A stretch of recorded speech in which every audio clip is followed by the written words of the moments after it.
What if I told you that the very pursuit of fulfillment and happiness that you're on is the reason why you will never get it? Now, this might seem like a paradox, but this is the profound truth that the ancient rishis of India found thousands and thousands of years ago. Hence, they developed the teachings and the frameworks of Advaita Vedanta. The understanding of Vedanta completely revolutionizes how we understand fulfillment and happiness. In this detailed exploration, you will learn why every external achievement, every spiritual practice, and every moment of temporary happiness has left you feeling more empty than before. And more importantly, you will find one shift in understanding that can totally break this cycle and can take you to that true fulfillment that you are looking for. This is an advanced masterclass on fulfillment or contentment or Ananda. Let's understand what contentment is, what fulfillment is. Now, I might use different words throughout this session. I might say fulfillment or contentment or happiness or joy and so on. But ultimately, understand that all of these are just words. They're all pointing towards the same thing. It is that fulfillment, that deep fulfillment that each and every one of us seek. The meaning, the purpose. So that is what we are seeking through all of our endeavors, and that is what we will understand now. So, understanding consciousness as the source of all creation and the source of everything is the key to unlocking fulfillment. Understanding ourselves as that infinite source, as that consciousness is the key here. Soon you will understand why, you will realize why. Now, the suffering, the stress, anxiety, burnout, the lack of purpose and meaning in life, the lack of fulfillment, all these things come because of our false identification with the body and mind as per Vedanta.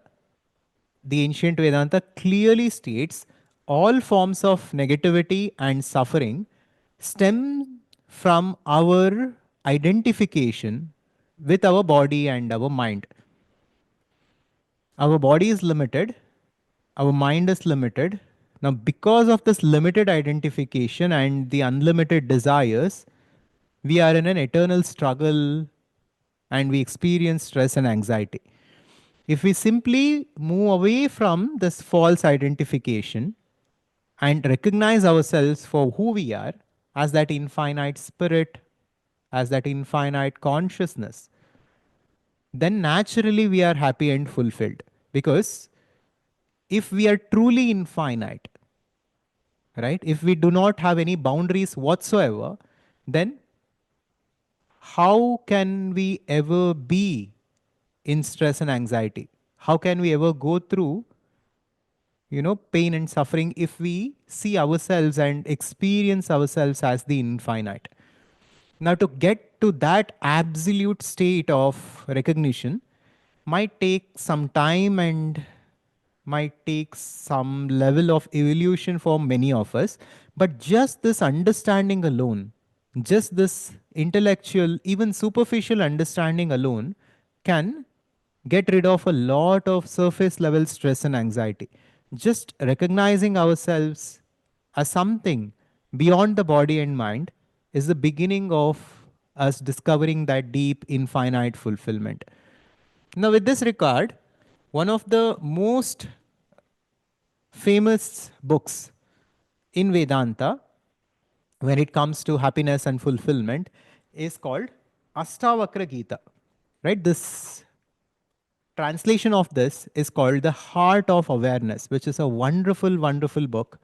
And for the next few minutes, I will just read a few pages of this book. I don't want you to do anything here. Don't even try to understand this. This is beyond understanding. Just sit quietly and just be open to this and just listen to these verses. I'll just take a few minutes because this kind of a foundation will be very important for us before we go ahead.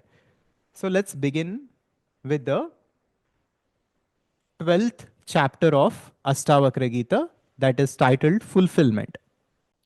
Now, as I go through this, just be open to it. Don't try to interpret it through your intellect, but try to recognize the truth behind these statements and these verses. Just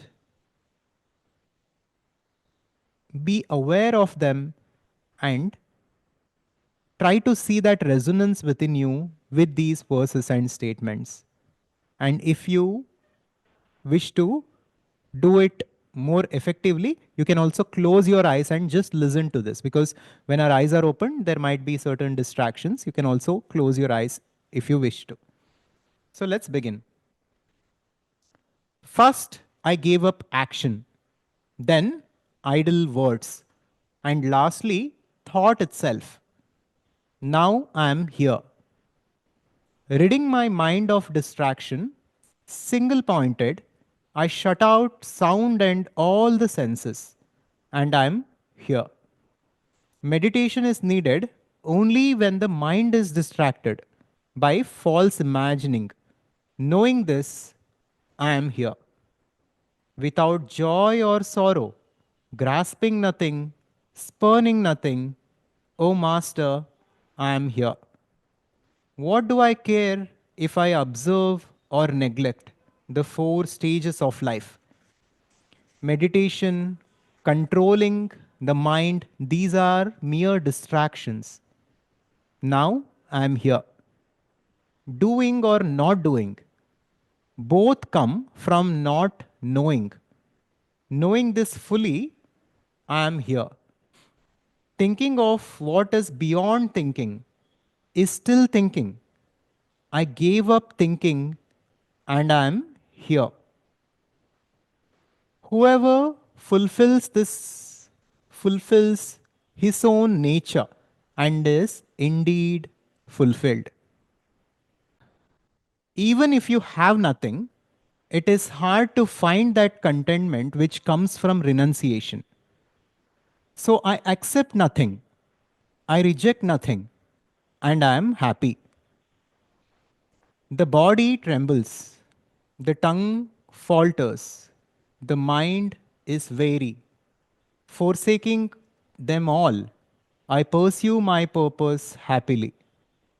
Knowing I do nothing, I do whatever comes my way, and I am happy.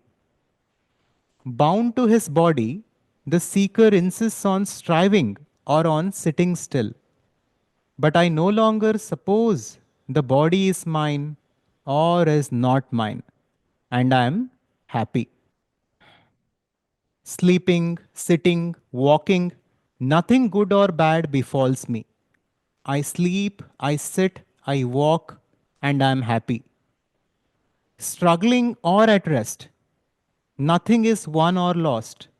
I have forsaken the joy of winning and the sorrow of losing, and I am happy. This is so beautiful. I'll just read it again. I have forsaken the joy of winning and the sorrow of losing, and I am happy. For pleasures come and go. How often I have watched their inconstancy. But I have forsaken good and bad, and now I am happy. So, this was a reading of the two small chapters of Ashtavakra Gita. You can open your eyes if you were closing your eyes. And if you resonated with this, I suggest you to buy this book called The Heart of Awareness, which was translated by Thomas Byron.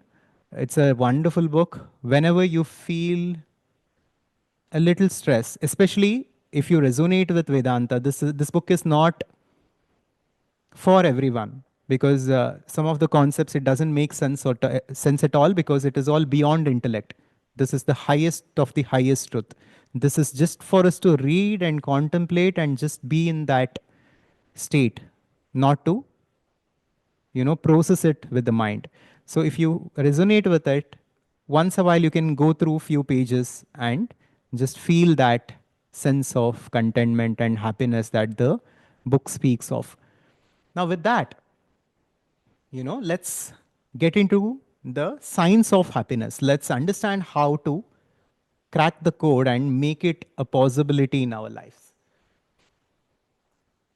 Now, the problem is we search for joy and fulfillment outside of us.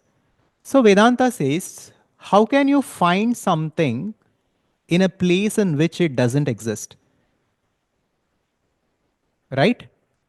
If we are searching for something, we need to search in the place where it exists. We need to move in the direction in which it exists. If we are not at all moving in the direction in which it exists, then there is no point of searching. There is no possibility of us getting there. So that is the fundamental flaw, and that is the fundamental mistake that we make as human beings, as per this ancient wisdom. We seek happiness outside of us, in objects, in money, in cars, in houses, in so many things that are outside of us. Now, there is absolutely nothing wrong in having good relationships, living in a good house, earning a lot of money. There is absolutely nothing wrong. In fact, we all need to pursue it because that is the goal, right? Like we need to live a full life in all aspects. But at the same time, we should not miss the fundamentals of life.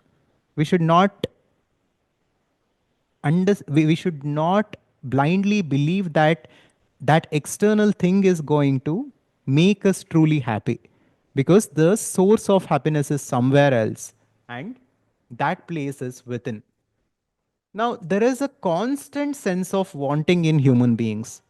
If you look at your own experience, no matter what you have achieved, if you are here, if you are sitting with me, if you're listening to this, by default, you are better off than 80% of the world, not just in terms of your understanding or your your evolution, but in terms of all aspects of life.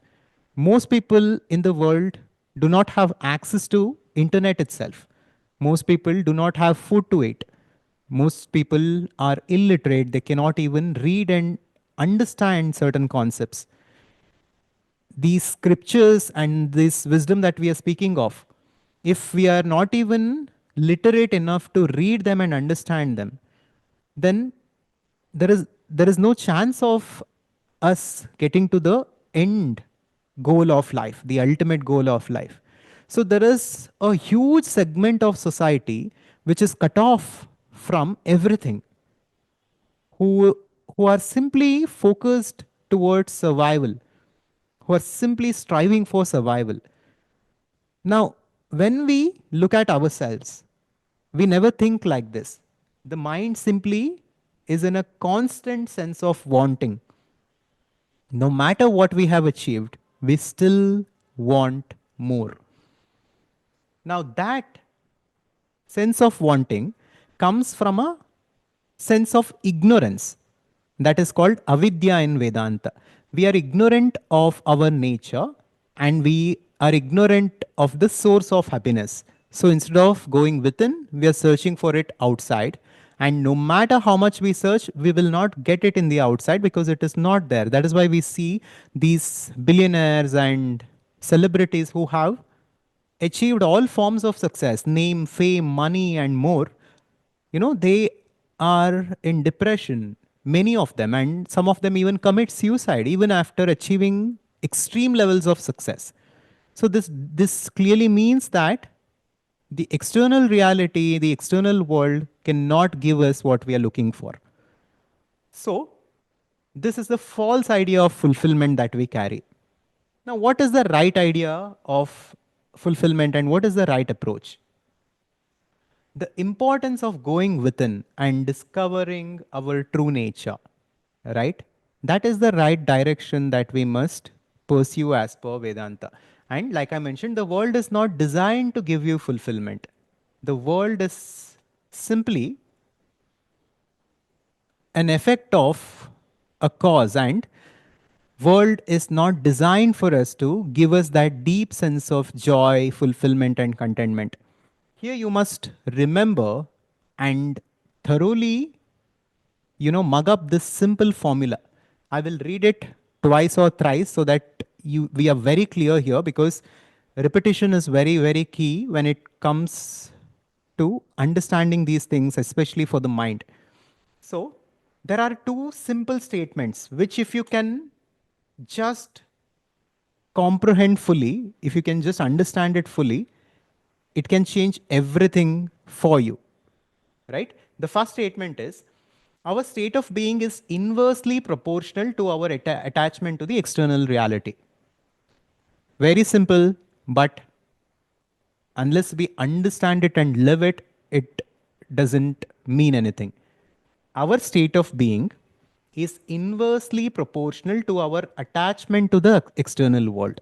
This means that a person who is extremely attached to the external world, right? Like in India, I was looking at certain statistics where many of these young girls are committing suicide because their Instagram followers are not growing, and they're stuck in social media. Basically, what they're looking for, they are not getting out of it. Now, what does this tell us? These people, their state of being is extremely, no, their attachment is extremely high to the external reality and to the external consequences of whatever they're expecting. Now, because of their extreme sense of attachment, their state of being suffers. They are suffering within because they are extremely attached. At the same time, we can, recently there was Kumbh Mela in India, and I had visited that place, and I walked through those streets, and after that, we also went to Kashi. There, I saw certain yogis or certain sadhus. Nobody knows their names. They simply sit in meditation in the banks of river Ganga, and they're absolutely calm and peaceful. They don't have anything. Some of them do not even wear proper clothes, but they have absolute fulfillment. Now, what does this tell us? It is showing to us the meaning of this statement that we just uncovered. Our state of being is inversely proportional to our attachment to the external reality. If for those sadhus, for those yogis, their attachment to the external reality is very, very less. And for some of them, there is no attachment at all. Whether they get food or not, whether they have clothes to wear, it doesn't matter to them. Now, this is purely logical, right? If we look at our own experience, we can see intellectually that if the attachment to our external reality reduces, the sense of fulfillment increases. They are inversely proportional. At the same time, the extreme example is what I just mentioned. Teenagers who have everything, who have money, who have education, who have food to eat, they are committing suicide because their followers are not growing on Instagram. Because of that extreme level of attachment, they are even ready to kill themselves. So these are the two extremes of someone who is obsessed with the external reality and a yogi who is totally detached. Now, each and every one of us who are here, we are somewhere in the middle. We are not in that extreme, because people who are in that extreme will not join ECS. At the same time, we may not be in this extreme also, where we are totally detached from the world. And that's totally fine. But we are here to understand and explore and at least move towards that level of detachment. Now, there is a false understanding of detachment in society, especially in India. In India, vairagya or detachment, when this concept comes, many of the people, many of the masses believe that this means giving up everything. This means we need to give up our clothes and our possessions, our families and our money and property, and we just need to go to a cave and meditate. This is detachment, is what some people believe. In fact, you know, Many people believe this. This is an absolutely wrong idea of detachment. Right? When we study Bhagavad Gita in detail with an open mind, we see what Krishna was trying to tell us. And when we study Vedanta, it never mentions externally we need to give up everything. In fact, at many places, teachers like Swami Vivekananda, Shankaracharya, they encourage people to be where they are, take care of their roles and responsibilities as as a father, as a parent, as a son, and as a professional. Whatever roles and responsibilities we have, we can pursue them with passion, we can excel at them with purpose. At the same time, we need to be internally detached. So when we discuss detachment with respect to ACS, we are looking at it from a higher perspective, and it is internal detachment. Whether something happens or not, that does not affect my internal state of being. So that is internal detachment, which is purely logical. Now, of course, it is logical, but understanding it and living it is the challenge for the mind. But that is what we must pursue. So, this is a very important statement. And if you can take a screenshot of it or something, you can. If you can put these quotes somewhere on your phone or somewhere where you can see them, it's really good. Now, the second statement is our well being in the external reality is directly proportional to our state of being. Now, the first statement and the second statement are connected in a very subtle way. Now, the first statement is clear, right? We discussed that our state of being is inversely proportional to our attachment to the external reality. The more we are attached to the external world, the more we are attached to the things in the world. My wife should behave in that way, my children should behave in that way, or this is the thing that needs to come in my profession or in my business. The more I'm attached to that outcome, the less happy I am. This is something we are clear with all the examples.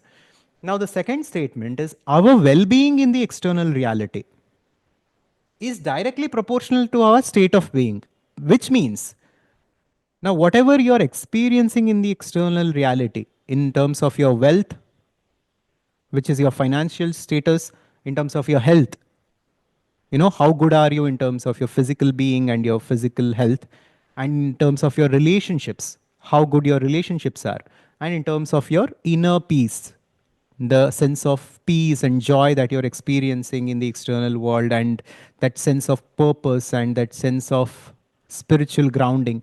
All of these things, which are, especially the health, wealth, and relationships, are something which are the aspects of the external reality. They are directly proportional, they are directly connected to our state of being, our internal state of being. You make use of this verse again and again within ACS in different programs. That is, Yad Bhavam Tad Bhavati, which translates to, however our state of being is, such a life we manifest for ourselves, such a life we create for ourselves, right? This is a longer statement in English, but this is a very concise verse in Sanskrit. If you can just print it out, or if you can just memorize this, this itself is sufficient. Yad bhavam tad bhavati. Yad bhavam tad bhavati. Yad bhavam tad bhavati. However my state of being is, such a life I create for myself. So, the state of being determines our external reality. And if we improve our state of being, if we improve our bhava, the external reality will also naturally improve. Now, there is a delay here, but it is connected. And what is bhava? Right? Let us decode that, because it's important to understand here. We had discussed this in a previous week, but it's important here. Bhava means state of being. State of being means our mental state and our emotional state put together. Our mental state in terms of the thoughts we think, and our emotional state in terms of the emotions that we feel and carry throughout the day.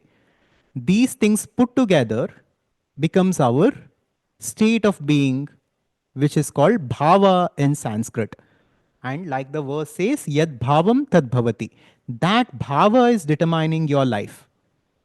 Now, let us understand these two statements together again, which will make the complete sense and which will help us understand how to achieve that sense of fulfillment within and that ideal life, even in this external world and even in this materialistic world.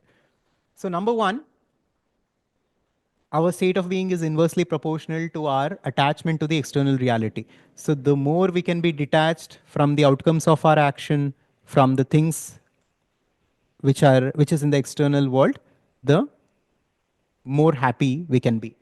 Now, after that, our well-being in the external reality, how our health, wealth, and relationships unfold, is directly proportional to our state of being. So, the more positively we can keep our state of being or bhava, the better our external reality will manifest itself. I hope this was a powerful understanding because ultimately it's pretty simple and it's quite logical, but like to thoroughly digest this and live this is the task for us. That is what we must focus on. Now, this world is looked at as a game. You know, in some interpretations, in some teachers call it the Leela of God or the game of God, the play of God. And technically, we need to begin to look at this world, this reality, as a game. Now, when I say game, I'm not saying take it loosely or neglect it. I'm saying we must involve with it with a sense of detachment and yet passion. So, we need to look at it like a game that we are playing. We need to take action, we need to have goals, we need to pursue different things in this world. We need to have big things to do in this world to contribute to the society in a big way. But at the same time, right, we must give up attachment. Now, as I'm saying this, I know it's very challenging. It's easy to say, it's hard to live this. I face this in my own life, and even when I look at our team within ACS, like we all discuss this, but like to live it, you know, sometimes it becomes a challenge. Now, we have very big goals with this organization, with our community. We wish to take ACS to a global level. We wish to contribute to more than a billion people across the world. So we have big goals. And sometimes, as even when we are aware of these concepts and these deep principles, when certain things are taking time and when there is certain things that when there are certain obstacles on the way, which is very common in any journey, there is a sense of resistance and stress. But that sense of detachment, right? The more we can inculcate that, the less stress we experience. And in order to do this, there is one hack that we can make use of. And that is thinking about someone else and not our own self. For example, in our case, what we are doing is the entire focus for us is to build this organization to help and impact as many people as possible on one level. And of course, we need money, we need finances to grow the organization and to build the team and to sustain the team and expenses. But at the same time, we are consciously taking a part of our earnings and we are contributing it to society in some way. We are either sponsoring certain students, you know, who cannot afford to eat, who cannot uh, afford education. We are sponsoring that as much as we can in little ways because we are still in the initial stages. At the same time, wherever or whomever we can help, you know, within ACS who are very interested in this and who cannot afford to join ACS even at the basic level of the membership, we are also sponsoring that. Now, what happens when we shift focus from ourselves to something external like this? That sense of detachment increases and that sense of stress and burnout decreases. We can work really, really hard. We can have big goals. But since we are doing something for the world, that doesn't cause that sense of stress and anxiety, which is common, that doesn't happen. Now, this need not, now I'm not saying everybody should do the exact same thing. But like what I'm trying to say is that sense of detachment is accessible to us when we shift focus on something apart from us. What you can do as a professional or an entrepreneur is a part of your earnings, even if it is 5% or even if it is 10%, how much ever you're comfortable with, you can consciously keep it aside and you can donate it to the causes that resonate with you the most. For some of you it might be temples, right? To certain temples and organizations that you really connect with. For some of you it might be your church. For some of you it might be feeding the hungry, feeding the poor. For some of you it might be sponsoring education. When a certain amount is consciously spent in this activity every single month, now I'm not saying do this once and just forget about it, because this doesn't solve your problem. And what we are trying to do is actually pretty selfish. We are not actually doing something for someone else. We are doing it for our own fulfillment and our own joy. When we make this a part of our life, and when we look at our work, whatever we are doing as professionals, as something that we are doing for the betterment of the world, because we are consciously, you know, doing a certain, doing something good every single month through our earning, or we can also, if you cannot do it financially, you can volunteer your time for a certain organization or a church or a temple and spend a few hours at least every single week or every single month doing these activities. This will profoundly change the sense of bhava that we have. Our state of being transforms when we connect with the world in this way and when we contribute in this way. So, whoever has joined ACS, this is one of our primary recommendations to adopt some form of charity at some level in your life. It might be 5% or 2%, whatever. But it must be a recurring thing. It must become a habit for us to start looking at the world as an extension of ourselves, not just intellectually, but through actions. Only then slowly we will begin to transform our state of being. So that is one thing which can help us with attachment. Now, there is a book called Power of Now, which is a very popular book. Some of you might have heard of it. This was authored by Eckhart Tolle, who's a very, very, gentle being whose teachings are very, very, profound and very direct. And they are very much in alignment with Vedantic wisdom. Of course, I feel Advaita Vedanta goes very, very deep and it has strong frameworks because of thousands of years of thought and, intellectual dissection. But the essence is the same. Here, the author speaks of cultivating awareness in daily activities. He also talks about practicing presence. In his paradigm, in his worldview, based on the book Power of Now, this present moment is the ultimate reality. This present moment, which is beyond all forms of conditioning, beyond all forms of identification, the very moment that is with us right now, right here, right? Which is beyond time itself, because the present moment is beyond time. Time itself is a psychological happening, it is a concept in mind. Past is just a story that we tell ourselves, future is something that has not yet happened. So, the only true reality, the only truth of life is the present moment. And the more we can keep our awareness in the present moment, the more happy and the more content we can be. This is the summary of the book, at least the way I look at it.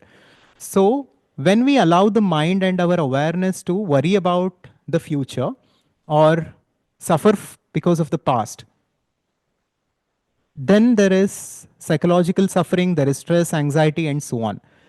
But the more we can bring our awareness to this present moment, because in this present moment, there is no conditioning, there is no past, there is no future. It is just a beautiful unfolding of what reality is. It is beyond words and beyond any definitions. This present moment is consciousness itself. So, what we call consciousness in ACS and the ultimate reality in Vedanta, this author in the book Power of Now calls it now or the present moment. So, the more our awareness can be in this moment, the more content we can be. And in the book, even this book is highly recommended if you have not read it. It's a very, very good book. And here the author speaks of cultivating this awareness whenever you are stuck in a traffic jam, whenever you are waiting in a queue. So, one thing you can do is just to be aware of the present moment, just to come out of, because usually these are the times where our stress is high because of the traffic jam or because of the queue. So this we can reverse it and we can make it a conscious practice to evolve in our journey. We can just bring our awareness to the present moment and just be aware of what is in the present without indulging in thinking or imagining. This can be very powerful when practically when we are trying to access contentment and happiness, which is practicing presence. And now is equal to fulfillment. This is the summary of the book, Power of Now. This now, the present moment, is fulfillment, is joy, is happiness. Anything apart from it, the farther we go from the present moment, the less happy we are, the more stressful we are. I think this is clear. Now, with this, let us understand a little bit about how these concepts are described in the ancient Vedanta. Ananda is described as our true nature in Advaita Vedanta. The ultimate reality or God is described as Sat Chit Ananda. Ananda means infinite joy or bliss. So Vedanta says our true nature is this infinite joy. And whenever we get something from the external world, let's say we buy a car or we earn certain amount of money or whatever, the temporary sense of happiness or joy that we experience is a manifestation of this internal Ananda. So the deep ocean of Ananda or bliss is within us. And when externally we achieve certain thing, temporarily it manifests as happiness. So if we simply pursue external things, the happiness that we get will only be temporary. Instead, we need to go to the source itself, to the ocean itself, and become one with it to experience that true contentment and fulfillment. That is the overall idea given to us by Vedanta. Now, the nature of reality and the nature of self is explained in a very, very deep way in the ancient Upanishads. Now, to understand this, you need to go back to the previous weeks where we have covered all of this in great detail. So, I will not cover it again here. But ultimately, like I said, Vedanta speaks of our nature being something beyond the body and mind. And understanding this and recognizing this more and more leads us to accessing that fulfillment more and more. And there are three levels here. I heard this from one of the teachers on YouTube. He was talking about the three levels of happiness. Number one, achievement. Number two, fulfillment. Number three, enlightenment. Now, achievement is where most of us are stuck at. We feel external levels of achievement, achieving relationships, achieving business goals, achieving money, achieving professional success will lead to happiness. But after trying this for a few years or a few decades, and after even achieving them, right? After achieving money and fame and professional success and relationships, when we do not get that sense of deep happiness or fulfillment, then we move on to the next stage where we seek fulfillment. At that stage we begin to indulge ourselves in philanthropy and helping others and finding a sense of meaning in life. We join different communities like ACS to seek fulfillment, to understand the nature of fulfillment and to make that a part of our life. Now this is another stage, but then beyond that is an ultimate stage of ultimate fulfillment and infinite joy, which is called enlightenment, which is called moksha in Vedanta. So that is our goal, which is the complete dissolution of the body and the ego and the attainment of absolute happiness. Now that might not be very interesting for most of us here because many of you might have just joined ACS to find purpose in life and to move towards your ideal life of good health, wealth, relationships, and inner peace. Now, and understand, because this is what most of us seek, because once all these primary areas of life are taken care of, then we can think about deep spiritual evolution and contribution. That's totally fine, but I just want you to have this idea of enlightenment in your mind, because time and time again these ancient principles, these ancient teachings tell us that there is a ultimate goal to human life. There is a ultimate destination, which is this enlightenment, which is simply the attainment of absolute fulfillment, and it is the complete overcoming of all forms of suffering. So it is described as Atyantika Dukkha Nivritti and Paramananda Prapti, the cessation of all forms of suffering and the attainment of absolute bliss and joy permanently. So, this is enlightenment, which might be a big goal, which might be not very relevant for some of us here, some of you who are watching this, but just have this idea within your mind. But before that, let's focus on making your ideal life possible in the 4 areas that we focus on. After that, the final summary of it is that every bit of fulfillment and joy we experience comes from within. Every sense of joy and fulfillment, every manifestation of happiness comes from within. The external objects, external success at most acts as a stimuli which invokes that fulfillment within us, which is already there. So that is where we must seek it. Subscribe to Adhvaitha to wake up. Shivoham.